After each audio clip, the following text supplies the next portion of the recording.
আল্লাহ তাআলাকে মেরে ফেলার জন্য নমরুদ কিভাবে আসমানে উঠেছিল। এরপরও কি হলো জানলে আপনি অবাক হয়ে যাবেন। তো গুরুত্বপূর্ণ কথাটি জানতে আপনি আমাদের চ্যানেলটি সাবস্ক্রাইব করে ইসলামিক চ্যানেলের সঙ্গেই থাকবেন। অবশ্যই ভিডিওটি শেয়ার করে দেবেন। প্রিয় দর্শক, হযরত ইব্রাহিম আলাইহিস সালাম যখন নমরুদকে আল্লাহ তাআলার প্রতি ঈমান আনতে তিনি বললেন, বরং নমরুদ তো ঈমান আনলই না, সে আরও জবাবে তাকে বলল, সে অহংকারের সাথে বলল, হে ইব্রাহিম, তোমার আল্লাহকে হত্যা করে তার রাজ্য দখল করে নেব। সবাই বলেন নাউজুবিল্লাহ। সে শয়তানের বুদ্ধি বা শয়তানি বুদ্ধি শুনে সে 4টি শগুনের গায়ে তার বানানো যানটি বেঁধে নিল।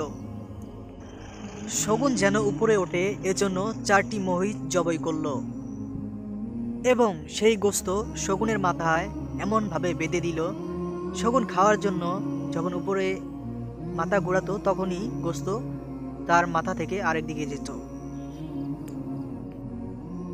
তখনই নমরুদের জানটি উপরে উঠতে থাকলো। এভাবে 3 দিন 3 রাত আল্লাহকে মারার জন্য সে উপরে উঠে তিল নিক্ষেপ করতেছিল আকাশের দিকে।